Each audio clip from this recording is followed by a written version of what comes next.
Now, for the past 2 years, Care2 and the Women in Green Forum have partnered to honour an environmental leader by co-presenting a Care2 Impact and Women in Green Forum Trailblazer Award. This year, Robyn Hessinger, Editor-in-Chief of Care2, will join me on stage for the final award presentation. Robyn?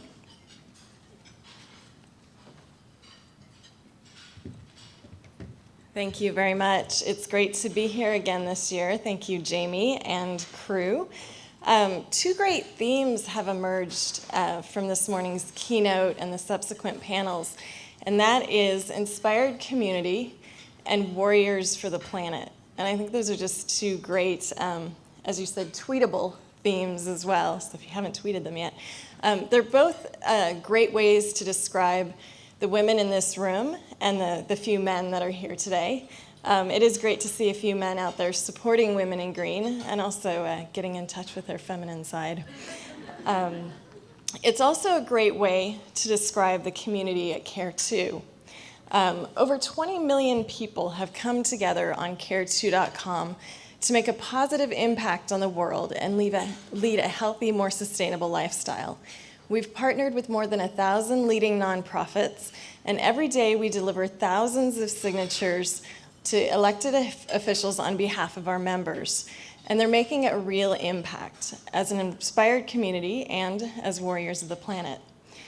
Some of the things that our members have contributed to, our members have helped enact a national plan to address Alzheimer's disease, a ban on commercial shark fishing in the Bahamas. Our members have turned signatures into 240,000 square miles of ocean into marine sanctuary and sponsored children around the globe with just a click of a mouse.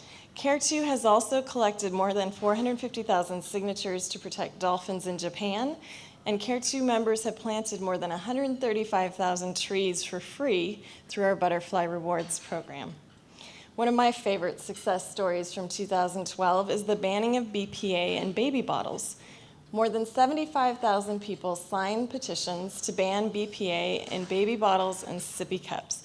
And this ban was effective on July 18th of this year, which is, thank you.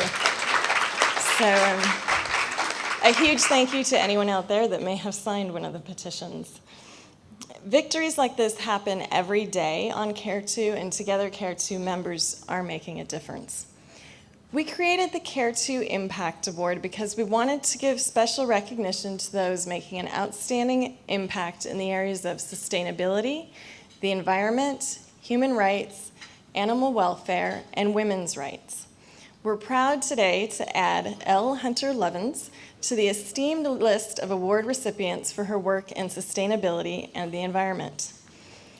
So normally I would memorize a person's accomplishments and bio, but Ms. Levens has done so many things that I'm going to have to use my cheat sheet here today. She's the president and founder of Natural Capitalism Solutions and has been a globally recognized advocate of sustainable development for more than 30 years. NCS educates senior decision makers in business, government, and civil society to restore and enhance the natural and human capital while increasing prosperity and quality of life. She believes that citizens, communities, and companies working together within the market context are the most dynamic problem-solving force on the planet. She has devoted herself to building teams that can create and implement practical and affordable solutions to the problems facing us and creating a sustainable future. Originally trained as a sociologist and lawyer, Ms. Levens is also currently facility at Bainbridge Graduate Institute and the chief insurgent of the Madrone Project. She has managed international nonprofits, created several corporations, and has consulted for large and small companies, including Royal Dutch, Shell, Bank of America, Cliff Bar, and Walmart. Her governmental clients include the Pentagon, the U.S. Environmental Protection Agency, Department of Energy, and the governments of Jamaica, Australia, and the U.S. Her areas of expertise include natural capitalism, sustainable development, globalization, energy, resource policy, economic development, climate change, land management, fire rescue, and emergency medicine. She has co-authored over 9 books, including the best-selling Natural Capitalism, The Next Industrial Revolution, which has been translated into more than a dozen languages and was the subject of a Harvard Business Review summary. She's the recipient of such honors as the Right Livelihood Award, the Lindbergh Award, and Leadership in Business, and was named Time Magazine's 2000 Hero of the Planet, and in 2009, Newsweek dubbed her as a green business icon. To recognize her tireless work and sustainable development, please join me in congratulating her on the Care2 Environmental Impact Award.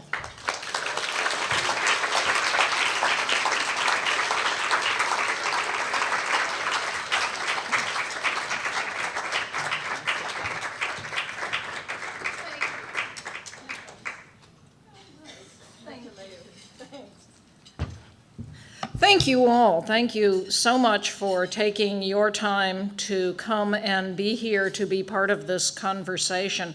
I think there is no more important conversation to be in, because we're losing. We're losing every major ecosystem on the planet. You don't have to take my word for it. The Global Biodiversity Outlook 3, science by Dr. Tom Lovejoy of the Smithsonian, a lot of other scientists. 3 of the Earth's ecosystems are tipping into collapse. Coral reefs. Business as usual, there will be no living coral reefs on planet Earth, perhaps as early as 2050, certainly the end of this century. Sorry, scuba divers. We're losing the Amazon. This is a bit more serious. It's the Earth's lungs. And the oceans are acidifying. Now, why do we care what happens out in the oceans? We're land mammals. Those little calciferous critters called phytoplankton produce most of the oxygen on Earth, and if you acidify the ocean, the integrity of their shells goes away, and they don't produce oxygen for us.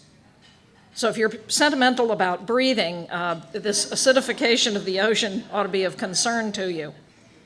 Now, in a sense, this has happened before on planet Earth twice that we know of, and 60 to 90% of species went extinct. George Carlin, the comedian, said, "Save the Earth will be fine. It'll shake us off like a bad case of fleas." What we're talking about is save the humans. Save life as we know it, which I rather like this human experiment. I think we ought to have a chance to hang around and see if we can make something of ourselves. And that's really what we're talking about. And it's why I'm particularly honored to get the Care2 award. I'm a member of Care2. I routinely click on their sign a petition and then watch month by month when the results come in, what they achieved. This citizens' movement is one of the things that gives me hope.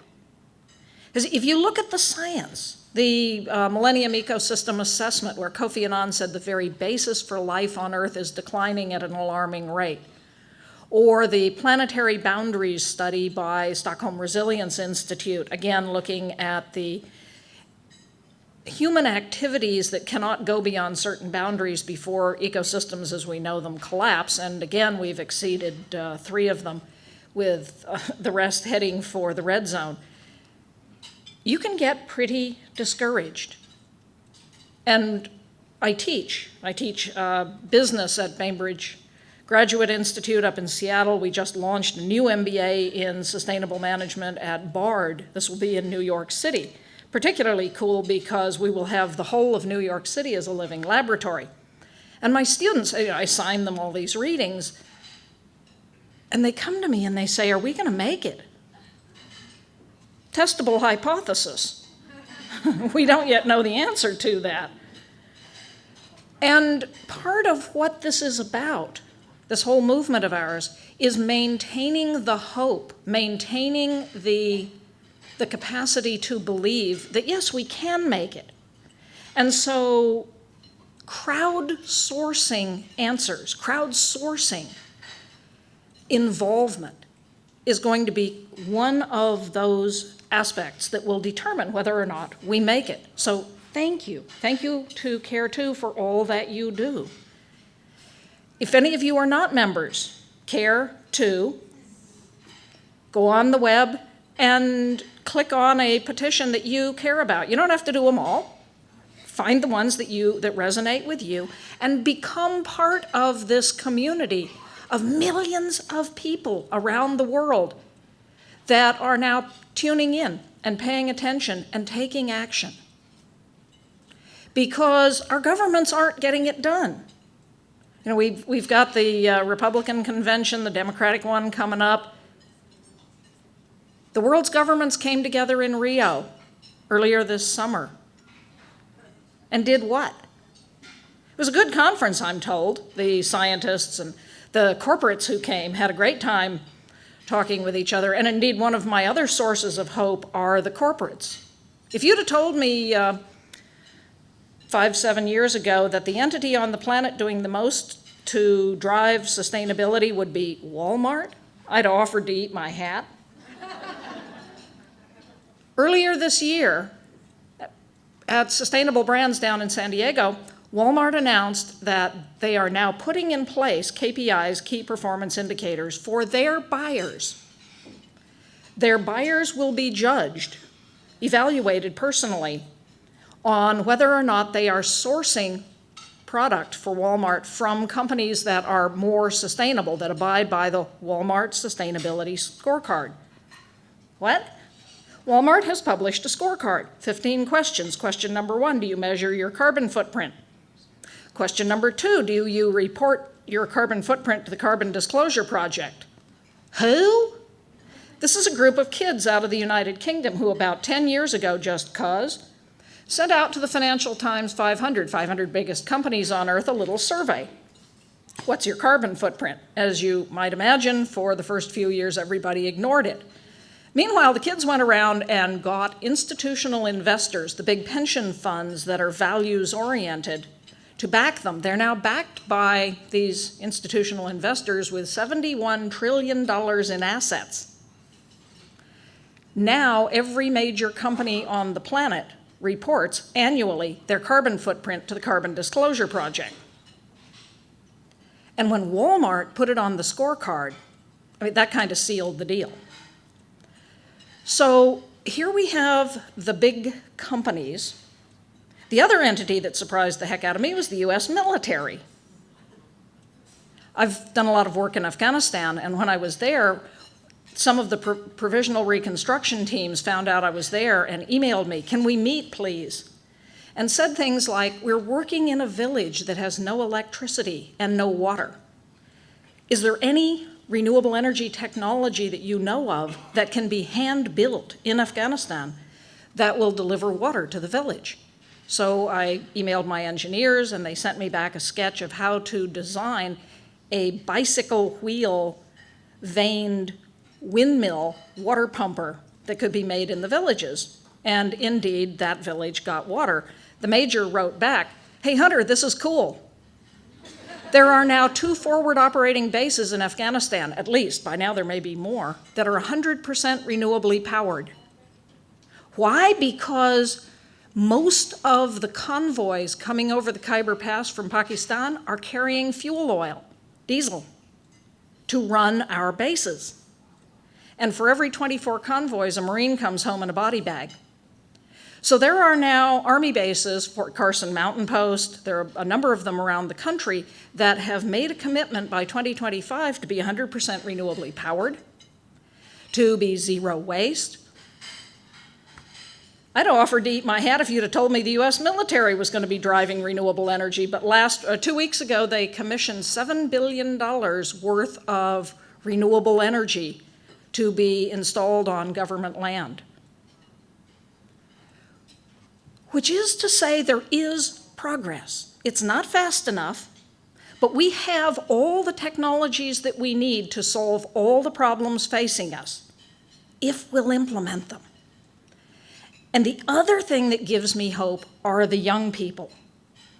I'm here with Russell Green from the I Matter campaign. This is a group of young people who have committed their lives to ending the threat of, well, climate chaos climate destruction.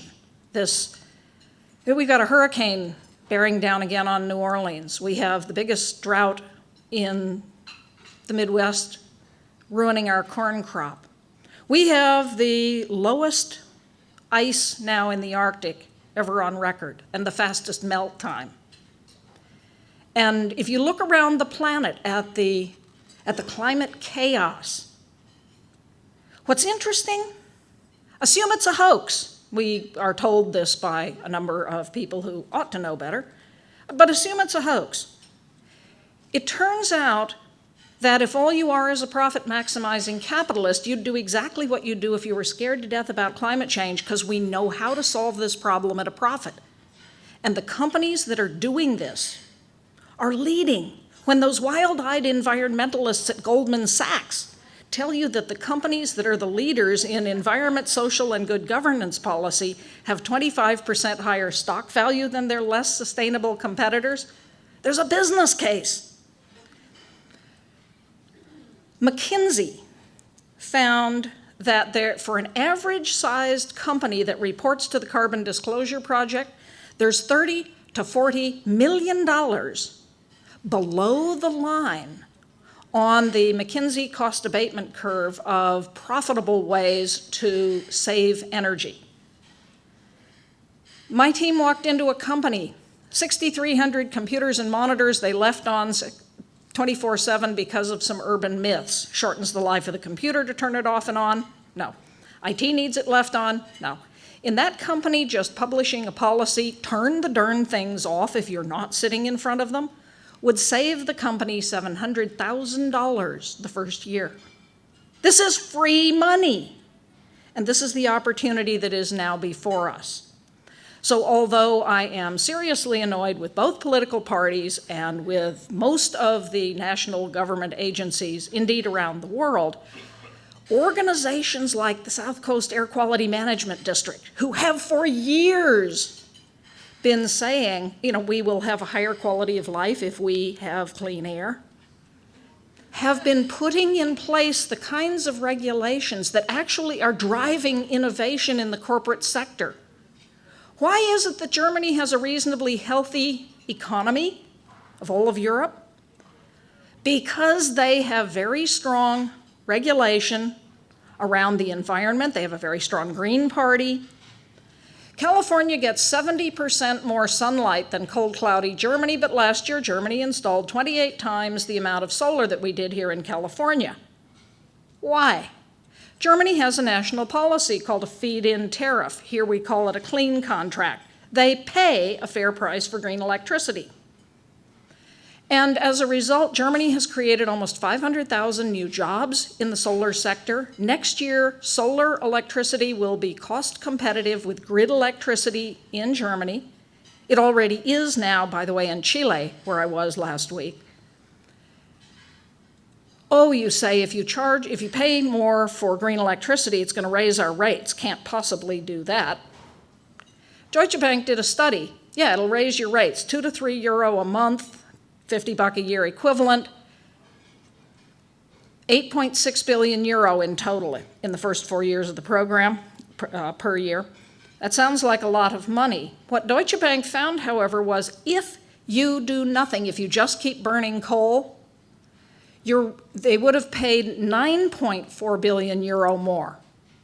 So sorry, you're going to pay more. You're going to pay less more if you have good policy than if you don't, which is why organizations like the Air Quality Management District are such an important part of giving us a high-quality life, of protecting our health, and of driving our economy. Are you guys tired of the recession? We know how to get rid of the recession, unleash the green economy. And this is what I challenge you. In your lives, what are you doing every day to be a part of the green economy or to be a part of the brown economy, the gray economy, the old economy, the economy of the last century? When you make decisions every time you purchase something, where did it come from? Did a sustainable company make it or did a less sustainable company make it? What can you do in your own community to make a difference. What can you do in your home? I put a 5-kilowatt solar system on my ranch. When the power goes out, I still have power. I have a higher quality of life and free electricity for the rest of my life. We can do this if we come together. It's a big world. It's a very big world. I just flew north to south in the hemisphere. It's a very big world. We're not going to do it without online communities. And again, it's why Care2 is so important. Join an online community. Tweet. Go on Facebook. Communicate to the world. What you do in your life is the most important signal to the 20 or so people who look at you. Each one of us has a community of people, some larger, some smaller, but they're 10 to 20 for all of us that pay attention to what we do with our lives. And when you change your life, it changes your group. When you communicate, it changes what happens in the world as a whole. Time is very short. We simply must act and act with all the conviction in our hearts. Organizations like Women in Green, pulling women together to have these conversations, critically, critically important. Thank you. And to all of the corporate sponsors, thank you. You guys are part of this new economy that, if we unleash it, will give us the greatest prosperity ever. If we fail to, the future will be very grim. We aren't going to like living in a world of climate crisis. And we don't have to. I rather like the line from Lord of the Rings when Gandalf said, "The rule of no realm is mine, but all worthy things that are in peril as the world now stands, those are my care. And for my part I shall not wholly fail. If anything passes through this night that can still grow fair and bear fruit and flower again in the days to come. For I too am a steward, did you not know?" Doesn't matter if you're an elected official, doesn't matter if you're the head of a company. Each one of us can be that leader. And remember, in the story, it was the fun-loving, unassuming little hobbits who took on their shoulders this awesome task. And they were scared, they didn't know where they were going. But in the end, all the kings and warriors and wizards could just stand by as the little people saved the world. I think real leadership is extraordinary courage by ordinary people. I'm deeply honored that you have asked me here today, that you have bestowed this really great honor on me. Thank you, and I'll do my best to live up to it. Thanks.